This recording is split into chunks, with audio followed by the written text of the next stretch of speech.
Pourquoi savoir écouter est si simple en théorie, mais si difficile à mettre en pratique?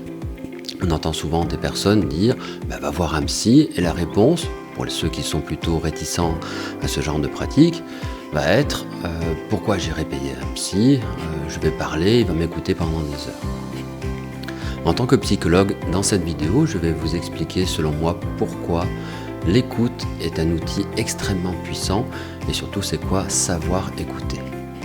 Bienvenue à tous, c'est Pablo Picasso, bien dans mes baskets. La plupart des gens qui écoutent, en réalité ne sont pas en train d'écouter, ils sont en train de discuter. Lorsque je suis dans une discussion avec quelqu'un, la personne me parle, et pendant qu'elle me parle, je suis en train de penser à ce qu'elle me dit, à ce que je vais répondre, à ce que ça me fait penser peut-être pour autre chose, etc. Donc dans la discussion, voilà, l'échange est assez fluide, je vais répondre, tac, tac, et en fait je ne suis pas vraiment en train d'écouter ce qu'elle me dit, j'entends, et je suis surtout plus centré sur moi. Entendre, comprendre, écouter. Je peux entendre sans écouter, je peux écouter sans comprendre, je peux comprendre sans être d'accord. L'écoute, c'est le fait d'entendre et de comprendre, mais pourquoi est-ce que c'est si difficile? C'est parce que lorsque je cherche à écouter vraiment, j'ai besoin de mettre en pause toutes mes pensées propres. Je mets en pause tout ce qui me concerne moi, et ce qui reste, c'est les émotions. Pour pouvoir être pleinement réceptif à ce que la personne est vraiment en train de me dire. Alors ce n'est plus moi qui suis dans cette situation, je suis en pause comme je l'ai dit, mais c'est cette personne qui est en train de me parler, qui vraiment va être pleinement, je vais pleinement être disponible, ouvert à ce que cette personne est en train de me dire, quoi qu'il en soit. Pourquoi l'écoute peut être thérapeutique? On va prendre un exemple. Une personne vous parle, vous l'écoutez, et elle vous raconte que son chien, en ce moment, est pas très bien, il a l'air d'être malade, il réagit mal, il mange plus beaucoup, que ça l'inquiète parce que, voilà, il n'est pas comme ça d'habitude, etc., etc. En tant que personne bienveillante vis-à-vis d'elle, vous entendez ce discours, qu'est-ce que vous allez faire? Vous allez lui dire, emmène-la au vétérinaire. Vous avez raison, vous avez raison. Mais quand vous faites ça, est-ce que vous êtes en train d'écouter? Non. Écouter n'est pas apporter une solution. Écouter, c'est simplement écouter. Alors, ce n'est pas juste des paroles en l'air, et je vais vous expliquer pourquoi. Si vous dites à cette personne qui vous parle de son chien qui est malade, amène-le au vétérinaire. Alors oui, vous avez raison, vous lui donnez la solution à son problème.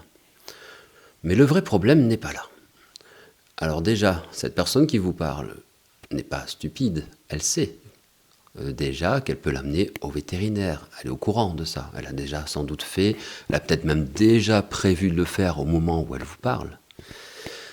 Si vous l'écoutez, cette personne, sans apporter de solution, vous n'allez pas lui apporter la solution pragmatique à son problème, vous allez apporter la solution émotionnelle à son problème. Écouter n'est pas solutionner parce que l'écoute en elle-même est déjà une solution. Cette personne qui vous parle de son chien parce qu'elle est inquiète, elle n'a pas envie que vous lui dites « va au vétérinaire », elle a envie que vous compreniez son inquiétude. Et c'est ça la différence entre une écoute thérapeutique et une écoute classique, j'ai envie de dire. Le réflexe de tout le monde, c'est d'apporter une solution. Elle me dit un problème, j'ai une solution. Mais en faisant ça, j'oublie un élément très important qui est ce que la personne est en train de ressentir. Et quand j'écoute quelqu'un, quand une personne a besoin d'être écoutée, c'est précisément sur ce domaine-là, sur le domaine de ce qu'elle ressent, qu'elle a besoin d'être entendue. Pourquoi est-ce que ça fait beaucoup de bien d'être écouté dans les émotions? Lorsqu'en fait je suis dans un moment de ma vie où j'ai appris une mauvaise nouvelle, où je suis dans une mauvaise vague, et je me sens pas bien, je vais parler à quelqu'un et il va me dire « Ah, fais ceci, fais cela, fais cela ». L'écoute qui va faire du bien, c'est l'écoute qui va permettre à la personne qui parle de se sentir comprise.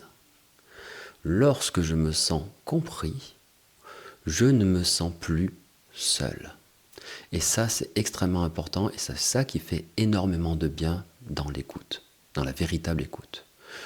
Si je suis seul avec mon problème, ce n'est pas la solution dont j'ai besoin d'entendre, parce que je la connais déjà.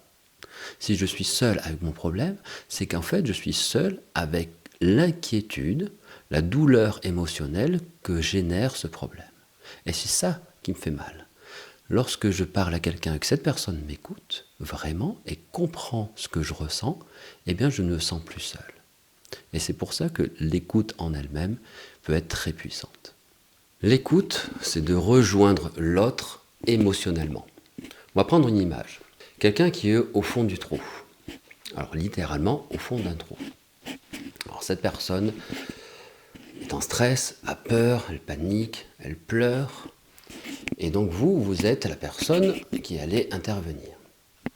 Alors le réflexe, évidemment, et c'est pas mauvais en soi encore une fois, ça va être, je vais chercher de l'aide, une corde, une échelle, je vais appeler les pompiers pour pouvoir te sortir de là.